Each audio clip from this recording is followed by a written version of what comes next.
No, yeah, you should have picked up when you come there. So yeah, just have to do something really important. She's like, what? And I'm like, this just might get out of jail free card. So I have to pick up the leaks. I really can't be bothered to configure up in those. Yeah, sometimes you have to pick that up, didn't you? Yeah, how long ago were we here? So I'm like, last night, always ask us to leave. I was waiting for us going yesterday. I know, I was reading United last night. What did the business say about that? He came out last night and tonight he's going out chasing them. And I'm like, I'm going to stay back to work. I need to get back to work.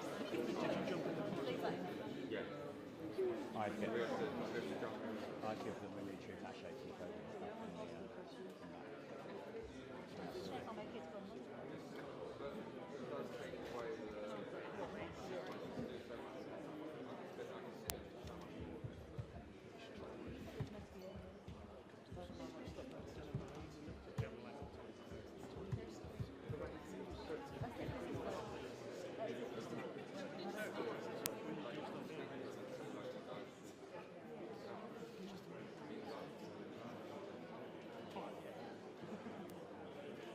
You're not technically in the MOD now, right?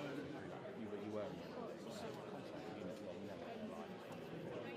If you could avoid climbing that way, while the piano is speaking, when anyone else is speaking, that's fine. If you just avoid it for the first 5 minutes or so, Yeah, we can. Yeah, we can. but once he's finished, that's fine. Go over there.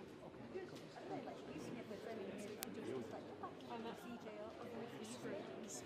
CJ, when I was over in PJ, we were offering Is that, I think the dead side angle would be Once that's finished,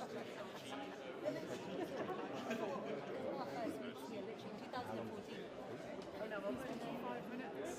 That's expected to relax. Gently.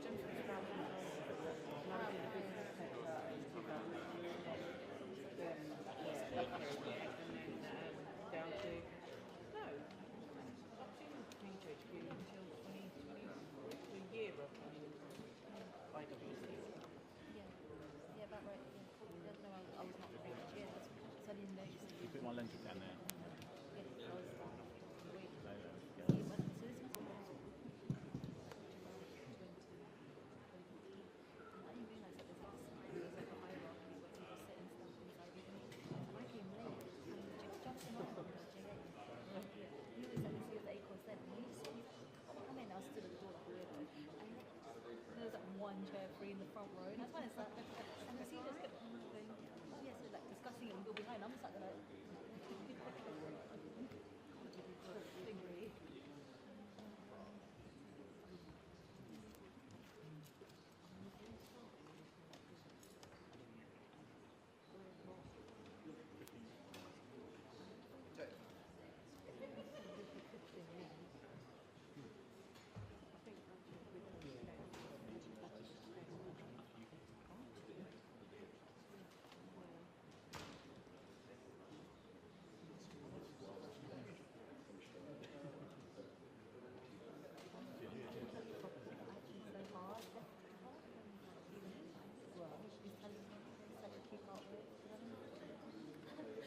When I was back in 2000, when I was I went to like the Millennium Room, and you could pretend to be like a music. That's like reading the first few sentences, and I was like, I don't know what that word is. I can't read fast.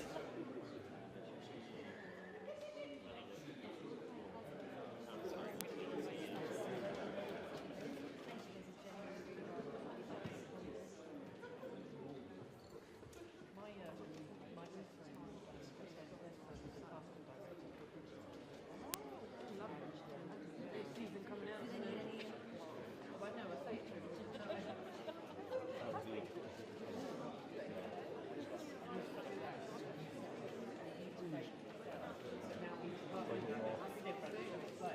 I think the first episode was supposed to be more like one day you think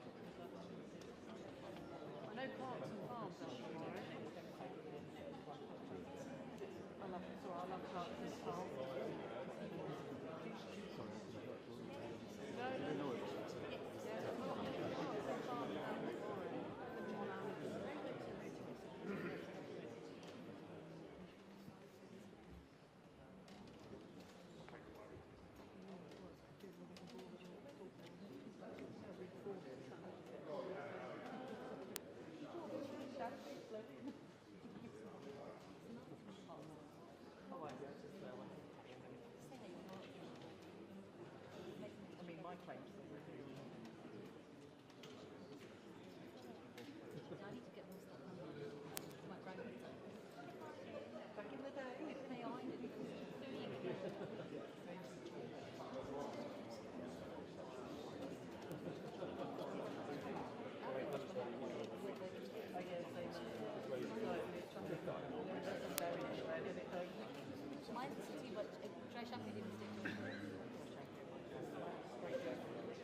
eventually go back for that sleep until Saturday. Yeah, Wash it. look, do I don't have an actual social, this is not going on.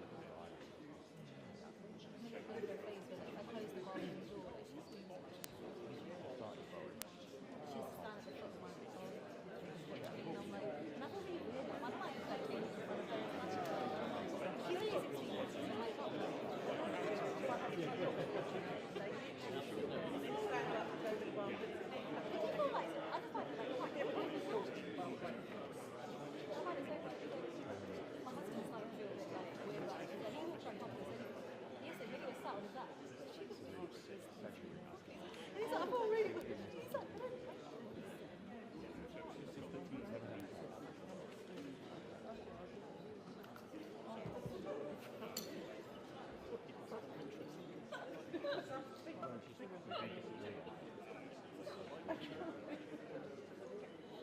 what do you say? He's like, another voice.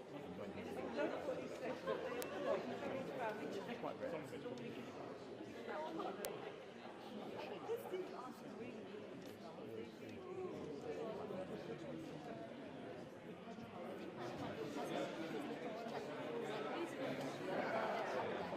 He's dead. And I'm like, no, he's not dead. He's not here. He was divorced. It's like, oh, but like, he's in heaven. And I was like, what, divorce was? She's like, yeah, my mum was like, she kept going on and on. Like, like, yeah, he's dead. He might as well be dead.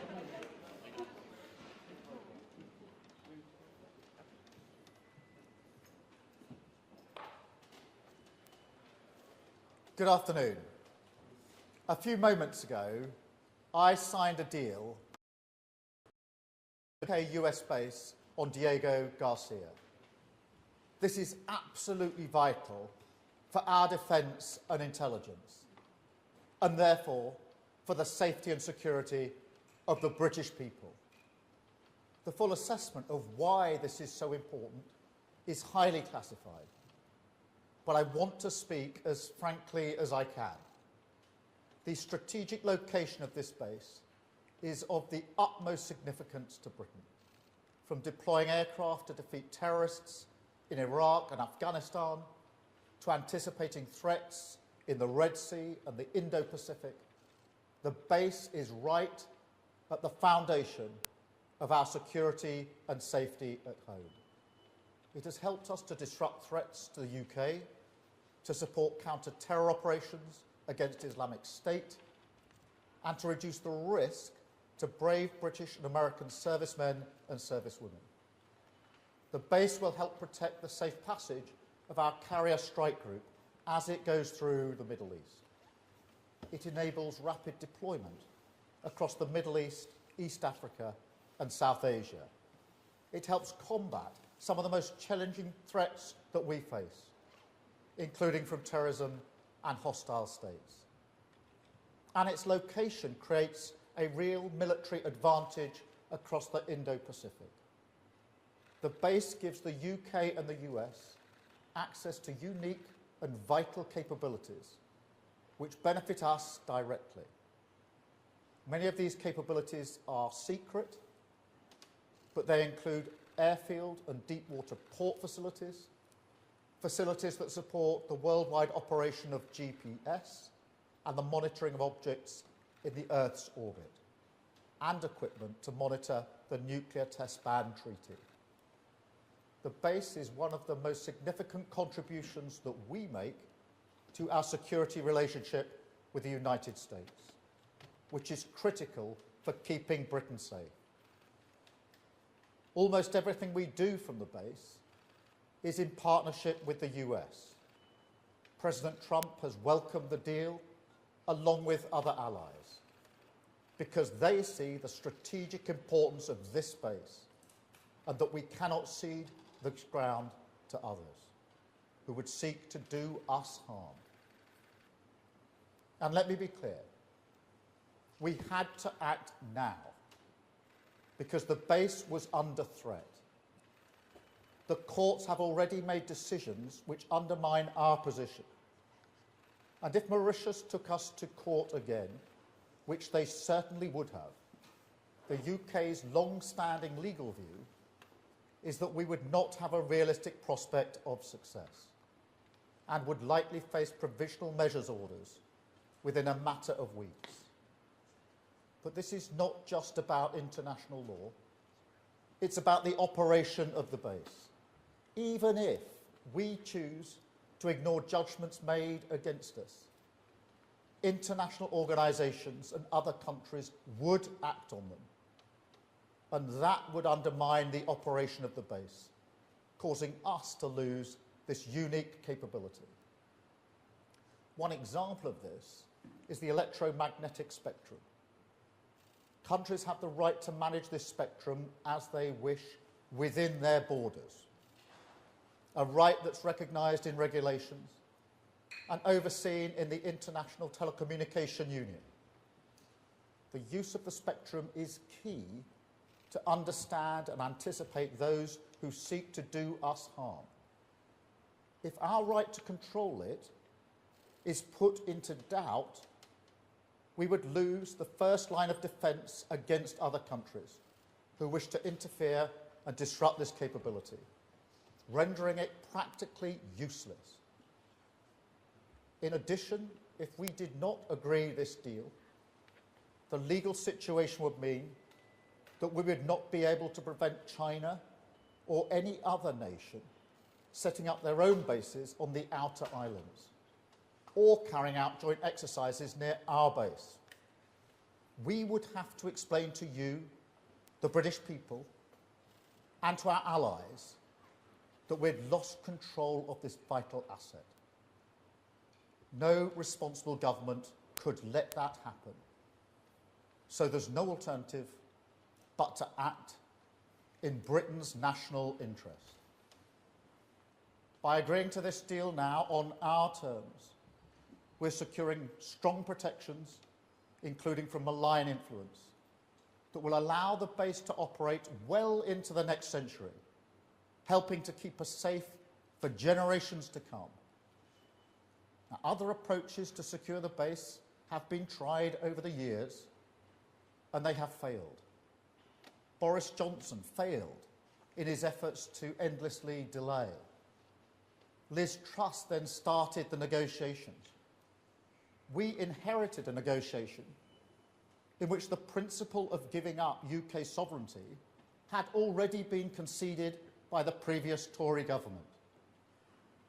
Our deal has concluded those negotiations in the national interest. Now, there's obviously a cost to maintaining such a valuable asset. We pay for other military bases. Allies like the US and France do the same. This cost is part and parcel of using Britain's global reach to keep us safe at home. And it will be less than the cost of running one aircraft carrier for a year. Today's agreement is the only way to maintain the base in the long term. There is no alternative. We will never gamble with national security. So we have acted to secure our national interest, to strengthen our national security, and to protect the British people for many years to come. Thank you. Now let me hand over to the Defence Secretary and then to General Hockenhull to say a few words. Defence Secretary. Thank you, Prime Minister. As the world becomes more dangerous, the Diego Garcia military base becomes more important. But I want to underline the urgency and uncertainty over the future control of this UK base. Within weeks, we faced new legal rulings which would weaken the UK's full operational sovereignty over this base. And within just a few years, this irreplaceable military and intelligence base would become inoperable. That's why we've taken action today. That's why the Prime Minister has signed this treaty today, securing this base for the next 99 years and beyond. Our allied nations are right behind us and behind this deal: the US, Australia, New Zealand, India, Canada. Others want to see this base closed. They want to see this deal collapse. China, Russia, Iran. The value of this deal is beyond doubt. Full control of Diego Garcia for the next 99 years and beyond. Full control and protection of the electromagnetic spectrum, that priceless intelligence, communications, sensors, radar. A strengthened buffer zone so we can control the seas and the skies immediately around Diego Garcia, and wider islands up to 100 miles, an effective veto over any developments or hostile activities. And with the base in jeopardy, no action was no option. And anyone who would argue to abandon this deal would abandon this base. So let me be clear. The British people and our British forces are safer today and into the future because of this deal. Thank you. Thank you. General Hockenhull, can I turn to you? Thank you, Prime Minister and Secretary of State. I think it's useful to add a military perspective here. The way we see this is very simple. Diego Garcia provides a vital capability to the armed forces, to our US allies, and for our shared contribution to global security. The geography offers immense and irreplaceable global reach, enabling us to pivot forces westward toward Africa and the Middle East, or eastward towards Southeast Asia and the Pacific. Added to that are the facilities on the base. A deep water port capable of hosting nuclear submarines and aircraft carriers, a runway capable of operating every type of military aircraft with the logistical support required for modern operations, and the satellite and communications infrastructure that the Prime Minister mentioned. It is a unique asset for Britain's defence and security. It gives us the ability to deploy a wide range of capabilities over a huge geography. Now, Diego Garcia proved its worth through the long years of counter-terrorism operations and proves its value today by supporting our ability to protect maritime trade. It will be of even greater strategic significance in the future. It helps keeps the United Kingdom safe and prosperous, and it allows us to work closely with our international partners. The use of Diego Garcia by US forces is a unique contribution to the military relationship between our two countries, and one that underlines the UK's commitment to burden sharing. Both our militaries will continue to benefit from our investment in these facilities for the years to come.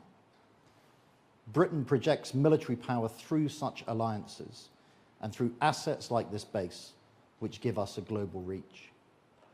I welcome the long-term certainty that this treaty brings. It will help the British Armed Forces in our efforts to support stability abroad and security at home. Thank you. Thank you very much. We'll now take some questions from the media. I've got Jonathan Beale from the BBC first, please. Jonathan. Thank you. I've got a bit loud voice. So first of all, if I could ask you, Prime Minister, two Chagos Island women went to the High Court to try to stop this today. They describe this as a very sad day.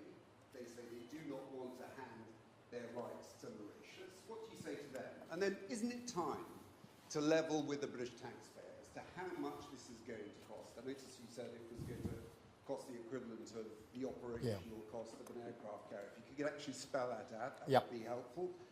Defence Secretary, is this money that you're going to have to pay to lease Banker Base going to come out of the defence budget? And you're not going to get a single bullet, an extra soldier, or even a shell for Ukraine in return for that. So just what's the value of that? And then General Jim, if I can just ask, a quote back to you from Jack Watling at RUSI.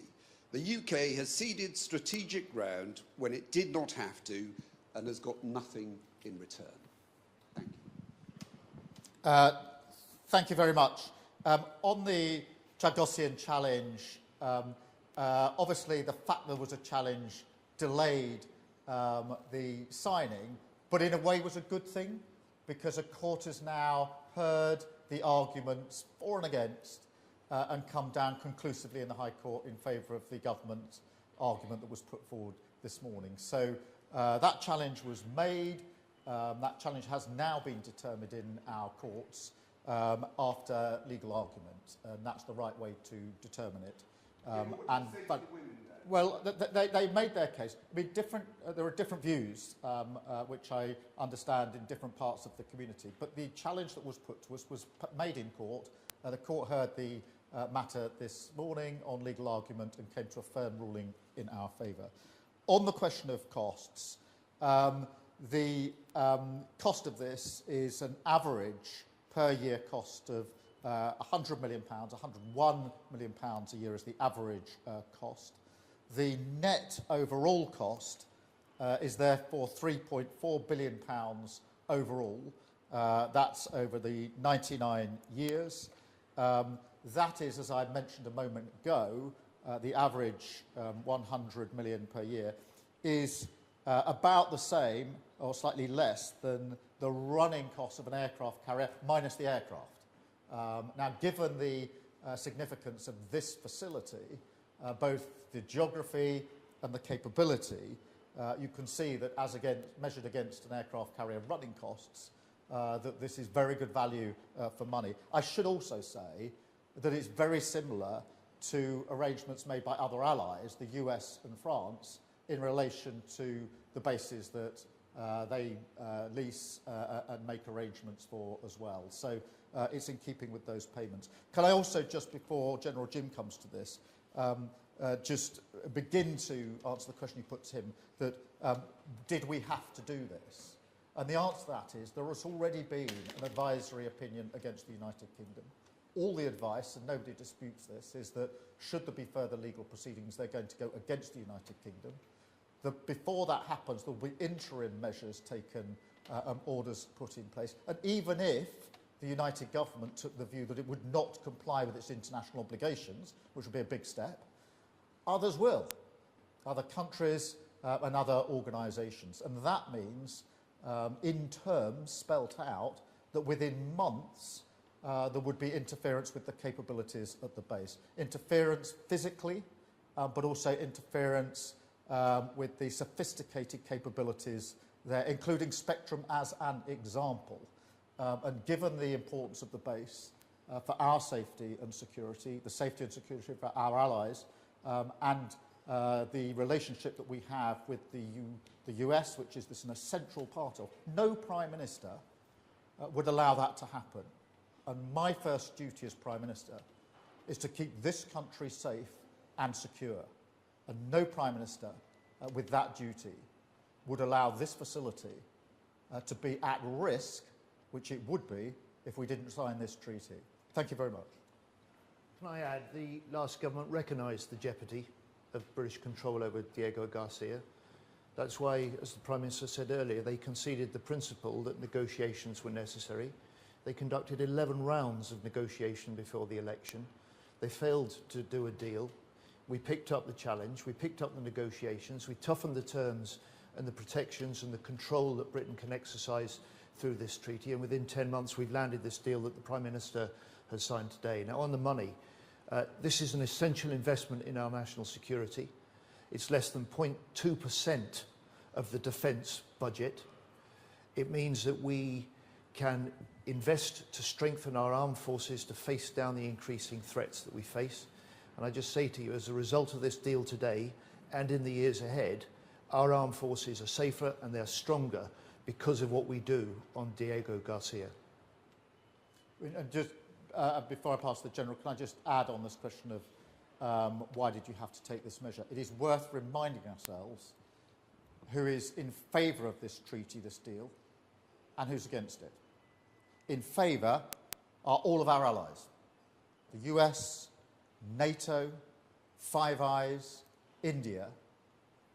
Against it, Russia, China, Iran. And surprisingly, the leader of the opposition and Nigel Farage are in that column alongside Russia, China and Iran, rather than the column that has the UK and its allies in it. General Jim. Johnny, thank you for the question. Now, I respect Jack Watling a lot, but I'm afraid on this case I'm going to have to disagree with him, as I believe he's wrong in his view.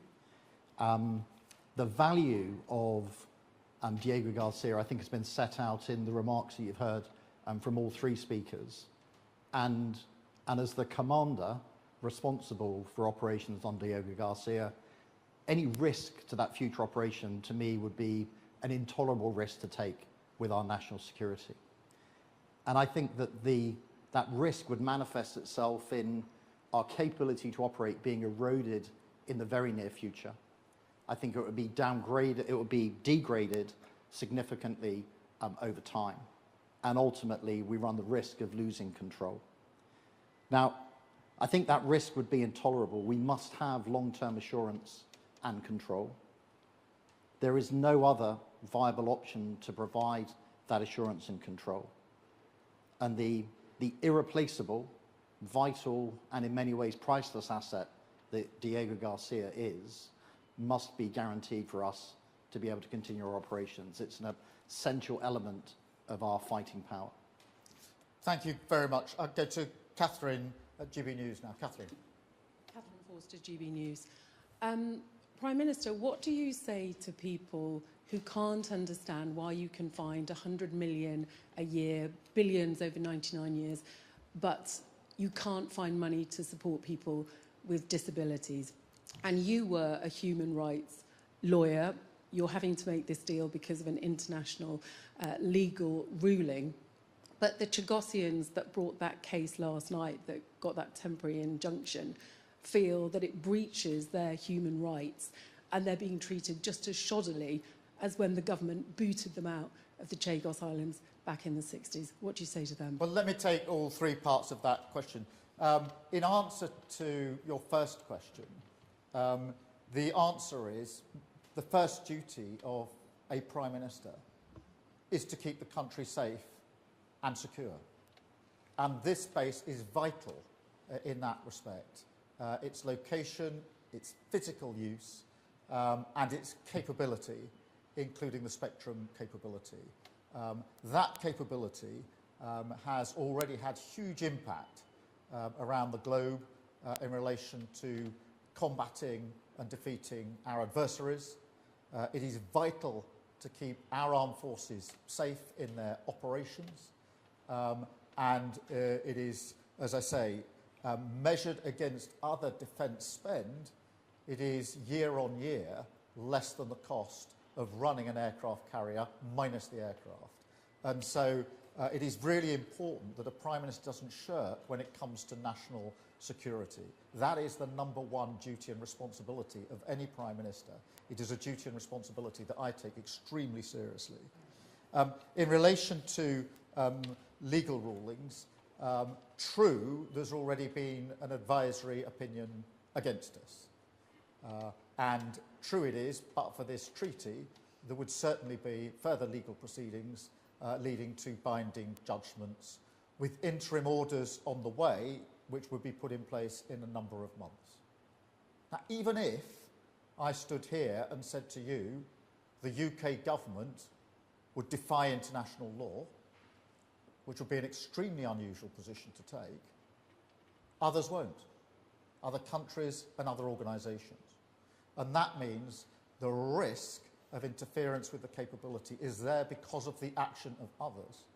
And once that uncertainty comes into place, then that means the ability to control physically interference with the base, to control interference with things like spectrum, is immediately in place, which risks the capability of the base and puts it at risk within a matter of months. Nobody knowing the capability of this base and the importance to us and to the Americans, nobody who's looked at this in any detail would ever put that capability at risk. So yes, there's an international law question here, but my decision is actually based on our national security and the action of others, and faced with advice that that capability would be lost in a short period of time because of legal uncertainty, and knowing how important the capability is, that's not a decision that I or any responsible Prime Minister would ever take. And anybody who argues the contrary, in my view, is not fit to be Prime Minister.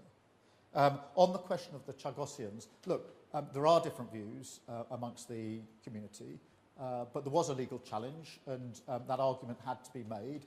And in a way, I'm glad it's made, because now it has been aired, now it has been heard, now it has been argued in court.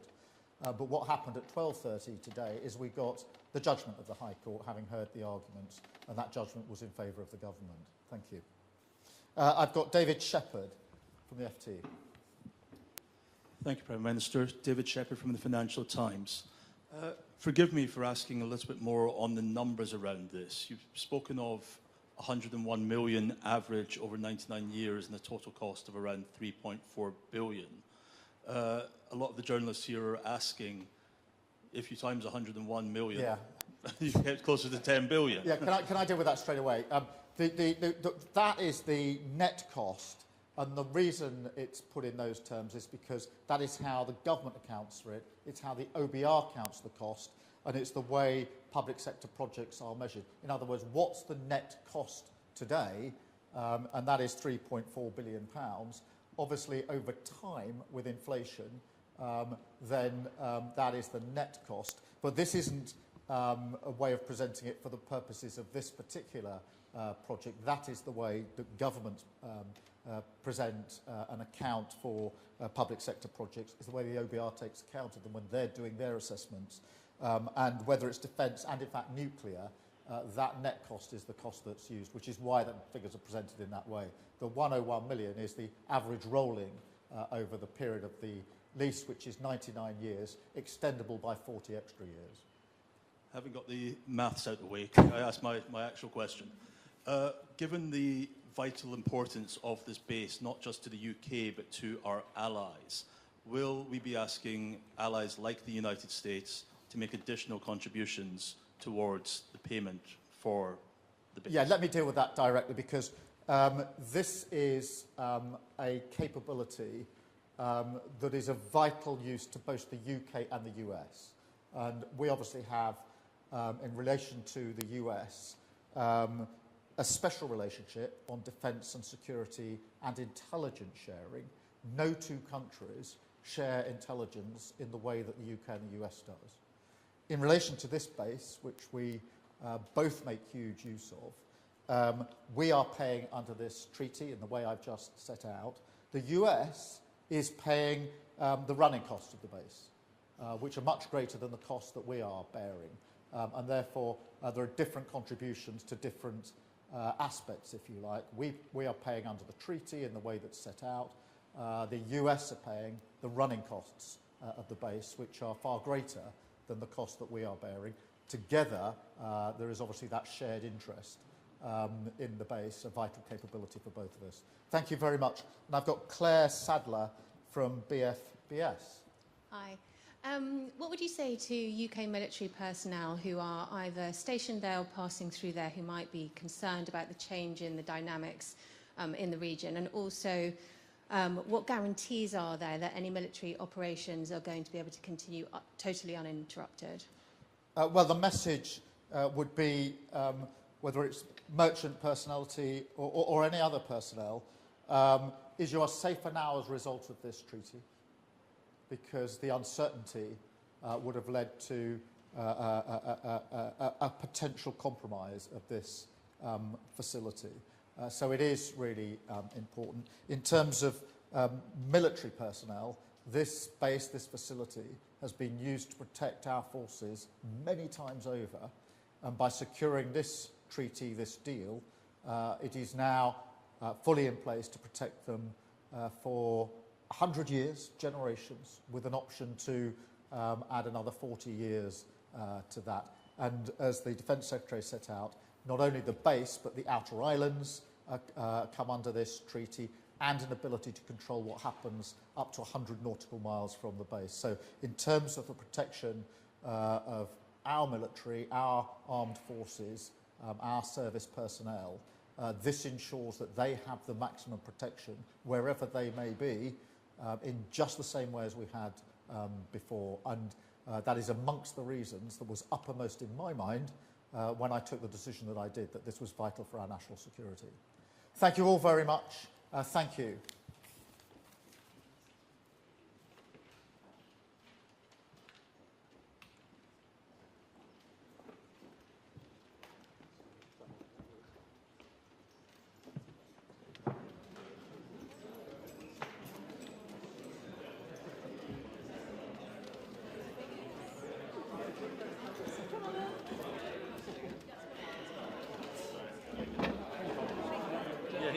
Add in the club.